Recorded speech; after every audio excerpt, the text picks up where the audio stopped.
আজি আমি পঞ্চায়ত ইলেকশনৰ যে প্ৰিজাইডিং অফিচাৰৰ দায়িত্ব আৰু কৰ্তব্যসমূহ কি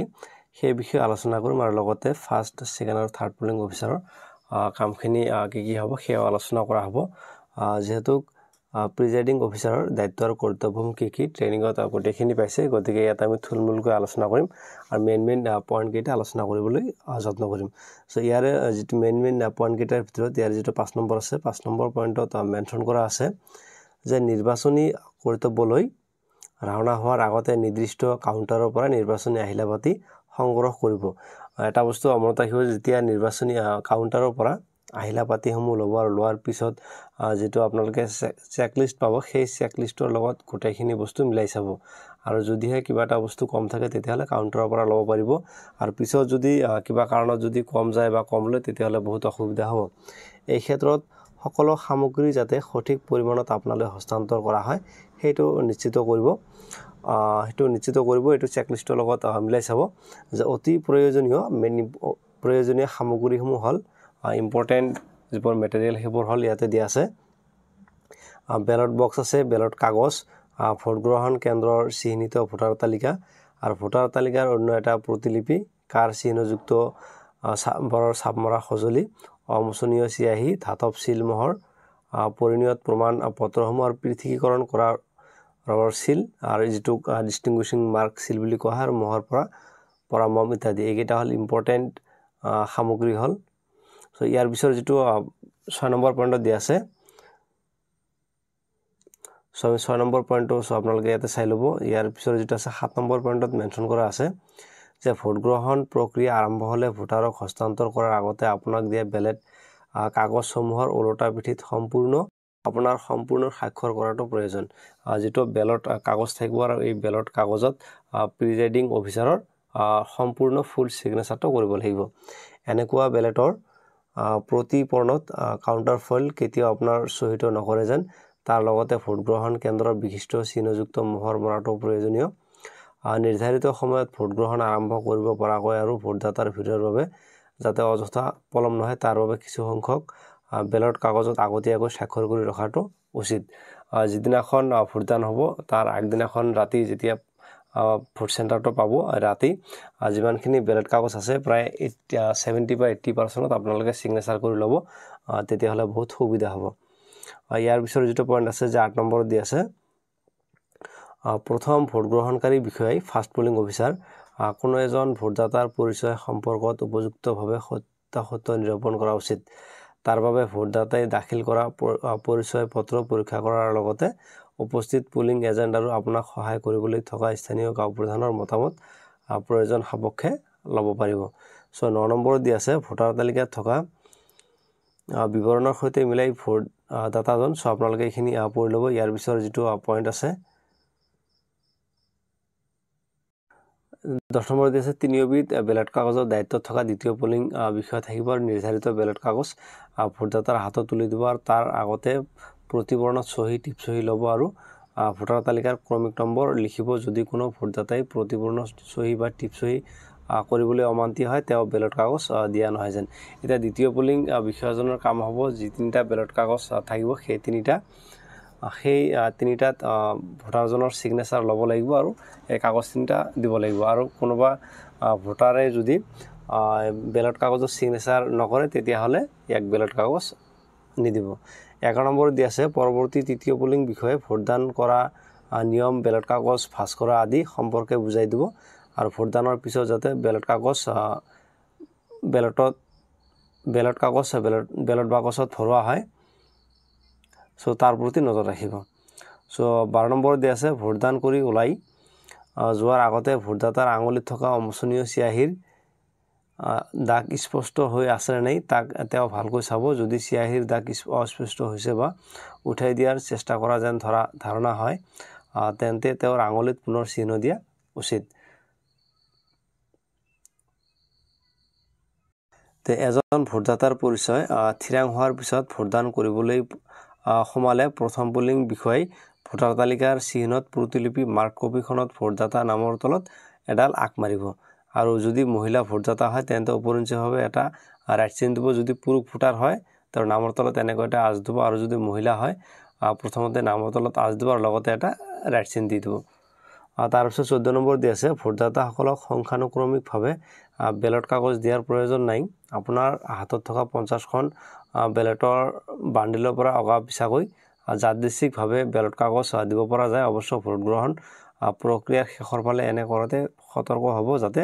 ই আপোনাক বেলট কাগজৰ ব্যৱহাৰৰ হিচাপ দাখিল কৰাত অসুবিধাত নেপেলায়। আপোনালোকে এইখিনি পঢ়ি ল'ব, নহ'লে স্ক্ৰীনশ্বট মাৰি ল'ব। ইয়াৰ পিছৰ যিটো পইণ্ট চাম আমি,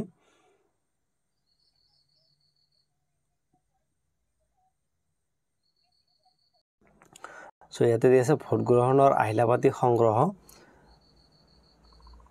ইয়াতে ভোট গ্ৰহণৰ আগদিনা নিৰ্দিষ্ট ভোট গ্ৰহণ কেন্দ্ৰলৈ ৰাওনা হোৱাৰ আগতে আপোনাক নিৰ্বাচনৰ সকলো আহিলা-পাতি যোগান ধৰা হ'ব। আপুনি আৰু একমত পলিং বিষয়া গৈ নিৰ্দিষ্ট কাউণ্টাৰৰ সামগ্ৰীসমূহ সংগ্ৰহ কৰিব লাগিব। প্ৰিজাইডিং অফিচাৰ আৰু ফাৰ্ষ্ট পলিং অফিচাৰজনে কাউণ্টাৰৰ পৰা সকলো সামগ্ৰী পাতি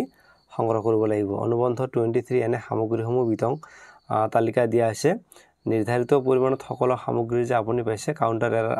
সময়ত নিশ্চিত কৰিব। এই ক্ষেত্ৰত বিশেষভাৱে তলৰ বিষয়কেইটাৰ প্ৰতি মনোযোগ দিব। ইয়াতে ক নম্বৰত দিয়া আছে আপোনাক দিয়া বেলেট বাকচৰ ক্ৰমিক নম্বৰ ৰেজিষ্টাৰত বা অন্য নথিত লিখা নম্বৰৰ সৈতে পুনৰ মিলাই চাব। ক্ৰমিক নম্বৰ খোদাই নকৰা বেলেট বাকচ গ্ৰহণ নকৰিব। এনে জাষ্ট পঢ়ি গৈছোঁ। আপোনালোকে এইখিনি পঢ়ি গ'লে আপোনালোকে বুজি পাব যে আপোনাক দিয়া ভোটাৰ তালিকাৰ চিহ্নিত প্ৰতিলিপি যিটো মাৰ্ক কপি আৰু অন্য প্ৰতিলিপিসমূহ যাতে আপোনাৰ নিৰ্দিষ্ট ভোটগ্ৰহণ কেন্দ্ৰ এলেকাৰ হয় ভালদৰে মিলাই চাওক। তদুপৰি এই তালিকাসমূহ পৰিপূৰক তালিকাসহ সম্পূৰ্ণ আৰু প্ৰাধিকৃত বিষয়ৰ দ্বাৰা প্ৰত্যায়িত কৰা আছেনে সেইটো নিশ্চিত কৰক। গ নম্বৰ দি আছে ভোটাৰ তালিকাত নাকচ কৰা সকলো নাম শুধৰণি কৰা নাম পৰিপূৰক তালিকাত আছেনে এইটো পৰীক্ষা কৰক। ঘ নম্বৰত দি আছে ভোটাৰ ছপা ক্ৰমিক নম্বৰ কিবা ভুল চকুত পৰিলেও নিজাকৈ শুধৰণি নকৰিব, কোনো নতুন নম্বৰ নিদিব। ইয়াতে দি আছে ভোটদানৰ বাবে ব্যৱহৃত কটাকটি চিহ্নযুক্ত ৰবৰ ষ্টাম্প যিটো এৰ' ক্ৰছ মাৰ্ক কেইটা ঠিক এণ্টি ক্লকৱাইজ হৈ আছেনে সেইটো চাই ল'ব। আপোনাৰ ভোটগ্ৰহণ কেন্দ্ৰৰ বাবে দিয়া বিশিষ্ট চিহ্নযুক্ত ৰবৰ ষ্টাম্প ডিষ্টিংগুইছিং চিল পৰীক্ষা কৰি ল'ব। আৰু দ্বিতীয় চত দি আছে বেলট কাগজৰ বান্ডিলসমূহৰ ক্ৰমিক নম্বৰসমূহ মুঠ পৰিমাণ পৰীক্ষা কৰি ল'ব। লগতে বেলট কাগজে আপোনাৰ নিৰ্দিষ্ট ভোটগ্ৰহণ কেন্দ্ৰ এলেকাৰ হয় সেইটো নিশ্চিত কৰিব। অধ্যায় 5 দি আছে ভোটগ্ৰহণকাৰী বিষয়াসকলৰ ওপৰত আৰোপিত কৰ্তব্য। ইয়াতে ক নম্বৰত দি আছে যে প্ৰিজাইডিং বিষয়া বা প্ৰিজাইডিং বিষয়াৰ দায়িত্ব আৰু কৰ্তব্য সম্পৰ্কে অধ্যায় 1ত বিতংভাৱে উল্লেখ কৰা হৈছে, যিটো আমি প্ৰথমতে আলোচনা কৰিছোঁ। ইয়াৰ পিছত আছে যে প্ৰথম পলিং বিষয়া যিসকল যে ফাৰ্ষ্ট পলিং অফিচাৰ হ'ব তেওঁলোকৰ বাবে দায়িত্ব আৰু কৰ্তব্যসমূহ কি হ'ব ইয়াতে গোটেইখিনি দিয়া আছে। আপোনালোকে স্ক্ৰীনশ্বট মাৰি ল'ব আৰু লোৱাৰ পিছত সেইখিনি চাই ল'ব। তাৰপিছত আছে যে ছেকেণ্ড পলিং এইটো গোটেইকেইটা হয় যে ফাৰ্ষ্ট পলিং অফিচাৰৰ দায়িত্ব আৰু কৰ্তব্য। ইয়াৰ পিছতটো দিয়া আছে যে দ্বিতীয় ছেকেণ্ড পলিং অফিচাৰৰ দায়িত্ব আৰু কৰ্তব্য এইখিনি হয়। আপোনালোকে স্ক্ৰীনশ্বট মাৰি ল'ব। আৰু তাৰপিছত দিয়া আছে যে তৃতীয় পলিং বিষয়া আছে। এইখিনি স্ক্ৰীনশ্বট কৰি ল'ব পাৰে।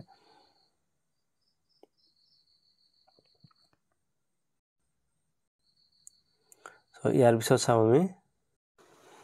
অধ্যায় 8 দি আছে যে বেলট বাকচৰ প্ৰস্তুতি আৰু অতিৰিক্ত বেলট বাকচৰ ব্যৱহাৰৰ প্ৰক্ৰিয়া।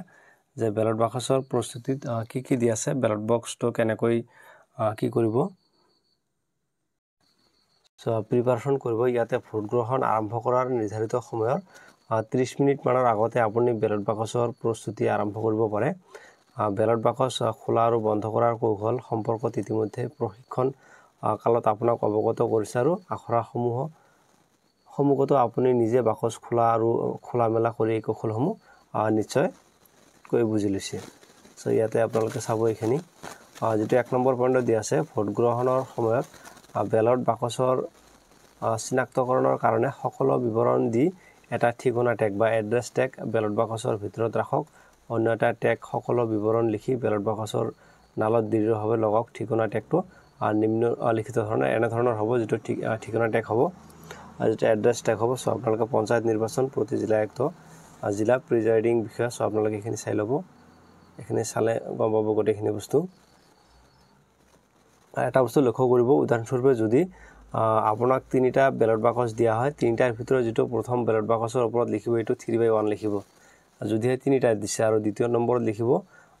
3/2 আৰু তৃতীয় নম্বৰত লিখিব 3/3 লিখিব বেলট বাকচৰ ওপৰৰ এই নম্বৰ ভোট গ্ৰহণ শেষ হোৱাৰ পিছত দিব লাগিব আৰু ইয়াতে দি আছে বেলট বাকচত কাগজৰ সিল মোহৰ লগোৱা সো ইয়াতে নিয়ম গোটেইকেইটা দি আছে আপোনালোকে স্ক্ৰিনশ্বট মাৰি ল'ব এটো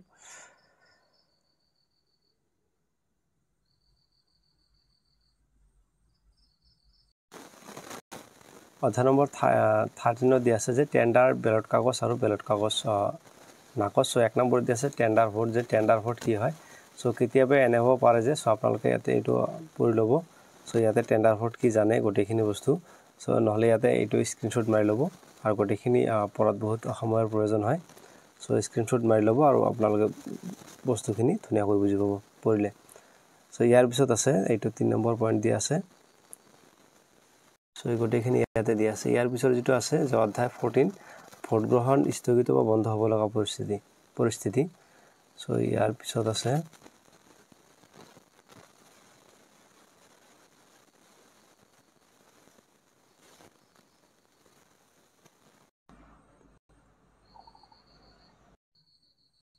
যে নিৰ্বাচনী কাগজপত্ৰত ছাপ মোহৰ মৰা সো এটো আপোনালোকে চাই ল'ব যে ইয়াতে কি দি আছে মেইন পইণ্ট কেইটা দি আছে যে উপস্থিত পোলিং এজেন্ট সকল ইচ্ছা কৰিলে নিম্নলিখিত খাম বা টোপোলা বোৰত তেওঁলোকৰ নিজা ছাপ মোহৰ মাৰিবলৈ অনুমতি দিব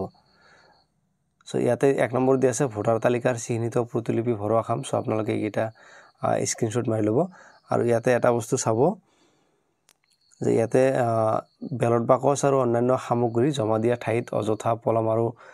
অসুবিধাৰ পৰা হাত হাৰিবলৈ তলত দিয়াৰ দৰে সামগ্ৰী ভৰাই 4টা টোপোলা কৰিবলৈ পৰামৰ্শ দিয়া হল গতিকে 4টা টোপোলা কৰিব আৰু এই 4টা টোপোলাৰ ভিতৰত যেটো প্ৰথম টোপোলা হ'ব আৰু প্ৰথম টোপোলাটোত ইয়াতে ভৰাব যে ভোটাৰ তালিকাৰ চিহ্নিত প্ৰতিলিপি থকা মোহৰ মৰা খামটো আৰু 2 নম্বৰত দি আছে প্ৰতি পৰ্ণৰে সৈতে প্ৰিজাইডিং বিষয়াই সহি কৰা বেলট কাগজ ভৰোৱা ছাপ মোহৰ মৰা খাম আৰু 3 নম্বৰত আছে প্ৰতি পৰ্ণৰ সৈতে বেলট কাগজ ভৰোৱা মোহৰ মৰা খাম 4 নম্বৰত ব্যৱহৃত বেলট কাগজৰ প্ৰতি পৰ্ণসমূহ ভৰোৱা মোহৰ মৰা খাম সো এইকেইটা ইয়াতে গোটেইকেইটা দি আছে আপোনালোকে এইকেইটা স্ক্ৰিনশ্বট মাৰি লৈ চাই ল'ব এনে পঢ়ি গলে বহুত সময়ৰ প্ৰয়োজন হয় তাৰ পিছত দি আছে দ্বিতীয় যেটো টোপোলা হ'ব সেই টোপোলাটোত ইয়াতে ভৰাই ল'ব যে 1 নম্বৰ দি আছে ভোটাৰ তালিকাৰ অন্যান্য প্ৰতিলিপিসমূহ ভৰোৱা খাম 2 নম্বৰ দি আছে পোলিং এজেন্টৰ নিযুক্তি পত্ৰসমূহ ভৰোৱা খাম সো ইয়াতে গোটেইকেইটা চাই ল'ব আৰু যেটো তৃতীয় টোপোলা হ'ব এই তৃতীয় টোপোলাটো সো প্ৰিজাইডিং বিষয়ৰ হাতপুতি থাকিব বেলট কাগজ ফলাৰ বাবে দিয়া ধাতুৰ পাৰ্টছটা থাকিব সো ইয়াতে গোটেইকেইটা আছে আপোনালোকে চাই ল'ব আৰু একেবাৰে শেষত আছে যে চতুৰ্থ টোপোলাটো কি ভৰাই ল'ব ইয়াতে গোটেইখিনি বস্তু ধুনীয়াকৈ দি আছে চাব সো ইয়াৰ পিছত দি আছে যে প্ৰিজাইডিং বিষয়সকলৰ পৰীক্ষা স্মাৰক যে ল'বলগীয়া কাৰ্য ব্যৱস্থাসমূহ সো ইয়াতে গোটেইকেইটা দিয়া আছে চাই ল'ব ইয়াৰ পিছত আছে যে অনুবন্ধটোত দি আছে ভোট গ্ৰহণ কেন্দ্ৰৰ বাবে দিব লগা ভোট গ্ৰহণ সামগ্ৰীসমূহ কি ল'ব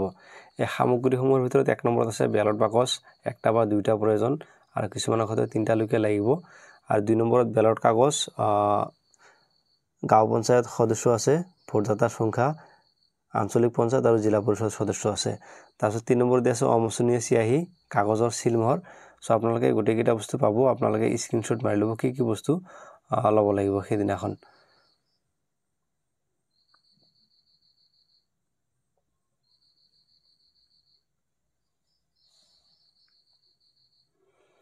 সো গোটেইকেইটা স্ক্ৰিনশ্বট মাৰি ল'ব তা পঢ়িবলৈ গ'লে বহুত সময়ৰ প্ৰয়োজন হয়